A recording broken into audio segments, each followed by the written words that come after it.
Hi friends, நான் சுமிதா. நீங்கள் எப்படி இருக்கீங்க? நான் ரொம்ப நல்லா இருக்கேன். இன்றைக்கி நம்ம நல்ல காரசாரமான ஒரு நண்டு கிரேவி எப்படி செய்கிறதுன்னு பார்க்கலாம். வீடியோக்கு போகிறதுக்கு முன்னாடி நீங்கள் நம்ம சேனலை ஃபஸ்ட் டைம் பார்க்குறீங்கன்னா நம்ம சேனல் சுமிதா சிம்பிள் சமையலை சப்ஸ்கிரைப் பண்ணிக்கோங்க. இப்போ முதல்ல நண்டு கிரேவி செய்கிறதுக்காக நம்ம நண்டு எல்லாத்தையும் க்ளீன் பண்ணி எடுத்துக்கலாம்.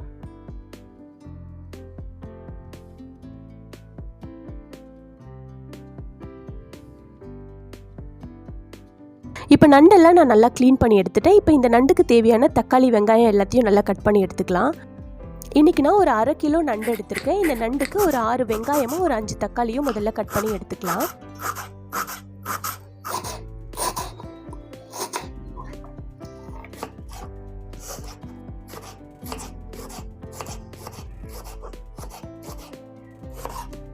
இப்போ நான் நண்டுக்கு தேவையான தக்காளி வெங்காயம் பச்சை மிளகாலாம் கட் பண்ணி வச்சுட்டேன். இப்போ நம்ம நண்டு மசாலா செய்ய ஆரம்பிச்சிடலாம்.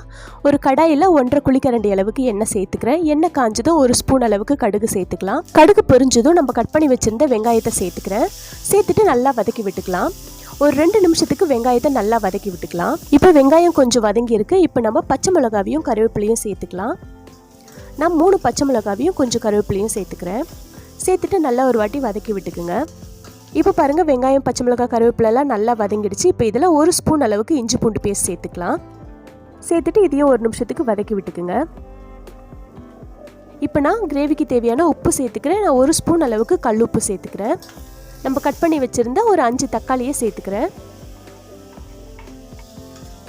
தக்காளியை சேர்த்துட்டு ஒரு 2-3 நிமிஷத்துக்கு நல்லா வதக்கி விட்டுக்கலாம். தக்காளி நல்லா மசிகிற அளவுக்கு வதக்கி விட்டுக்கலாம். தக்காளி இந்த அளவுக்கு நல்லா வதங்கினதுக்கு அப்புறமா இந்த கிரேவிக்கு தேவையான மசாலா சேர்த்துக்கலாம். நான் 1/2 ஸ்பூன் அளவுக்கு மஞ்சத்தூளும் 2 ஸ்பூன் அளவுக்கு குழம்பு மிளகாய் தூளும் சேர்த்துக்கிறேன்.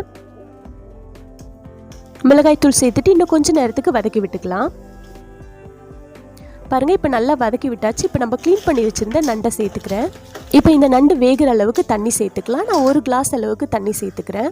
தண்ணி சேர்த்துட்டு நல்லா மிக்ஸ் பண்ணி விட்டுக்குங்க. நல்லா மிக்ஸ் பண்ணதுக்கப்புறமா இந்த நண்டு கிரேவி நல்லா கொதிக்க ஆரம்பிச்சிருக்கு. இப்போ நம்ம மூடி போட்டு 1 நிமிஷத்துக்கு நல்லா வேக வச்சு எடுத்துக்கலாம். அதுக்குள்ளே நம்ம நண்டுக்கு தேவையான ஒரு மசாலா அரைச்சிக்கலாம். நான் 1.5 ஸ்பூன் அளவுக்கு மிளகு சேர்த்துக்கிறேன். 1/2 ஸ்பூன் அளவுக்கு சீரகம் சேர்த்துட்டு தண்ணி சேர்க்காமல் நல்லா கொரகொரப்பாக அரைச்சி எடுத்துகிட்டு வந்துடலாம். இப்போ பாருங்கள், நான் இந்த அளவுக்கு ஒன்றும் பாதியமாக தான் அரைச்சி எடுத்துகிட்டு வந்திருக்கேன். இப்படி சேர்க்கும் போது தான் நண்டு கிரேவி ரொம்ப டேஸ்ட்டாக இருக்கும். மசாலா அப்படியே இருக்கட்டும். அதுக்குள்ளே நம்ம நண்டை ஒரு வாட்டி மிக்ஸ் பண்ணி விட்டுக்கலாம். 1 நிமிஷத்துக்கு அப்புறமா நண்டை இந்த மாதிரி ஒரு வாட்டி கிளறி விட்டுக்குங்க. கிளறி விட்டுட்டு இன்னும் 1 நிமிஷத்துக்கு மூடி போட்டு வேக வச்சுக்கலாம். இப்போ பாருங்கள், மசாலா நல்லா ரெடி ஆகிடுச்சு. நல்லா தண்ணியெல்லாம் சுண்டி கிரேவி சூப்பராக ரெடியாகி வந்திருக்கு.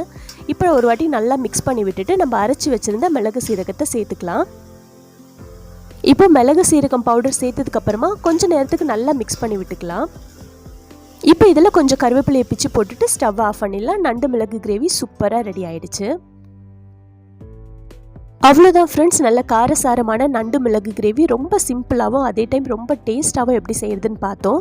இந்த நண்டு கிரேவியை கொஞ்சமாக எடுத்து இந்த சாப்பாட்டில் போட்டு பிசைஞ்சு சாப்பிட்டு பாருங்கள். டேஸ்ட் ரொம்ப சூப்பராக இருக்கும். இந்த நண்டு கிரேவி செஞ்சிங்கன்னா வெறும் ரசம் வச்சுட்டு சாப்பாடு சாப்பிட்டு பாருங்கள், அதுவும் ரொம்ப சூப்பராக இருக்கும். அவ்வளோதான் ஃப்ரெண்ட்ஸ், நல்ல காரசாரமான நண்டு கிரேவி சூப்பராக ரெடி பண்ணிட்டோம். இந்த நண்டு கிரேவி ரெசிபியை கண்டிப்பாக வீட்டில் ஒரு வாட்டி ட்ரை பண்ணி பாருங்கள். செஞ்சு பார்த்துட்டு எப்படி இருந்ததுன்னு கமெண்ட்டில் சொல்லுங்கள். அப்புறம் நம்ம சேனலை சப்ஸ்கிரைப் பண்ணி சப்போர்ட் பண்ணிகிட்டு இருக்க எல்லா ஃப்ரெண்ட்ஸ்க்கும் ரொம்ப ரொம்ப தேங்க்ஸ். நீங்கள் நம்ம சேனலை ஃபஸ்ட் டைம் பார்க்குறீங்கன்னா நம்ம சேனல் சுமிதா சிம்பிள் சமையலை சப்ஸ்கிரைப் பண்ணிக்கோங்க. பெல் ஐக்கான் கிளிக் பண்ணி ஆல் கொடுத்துக்குங்க. அப்போ தான் நான் போகிற வீடியோஸ்லாம் உங்களுக்கு நோட்டிஃபிகேஷனில் வரும். நாளைக்கு இன்னொரு சூப்பரான வீடியோவில் பார்க்கலாம். பாய்.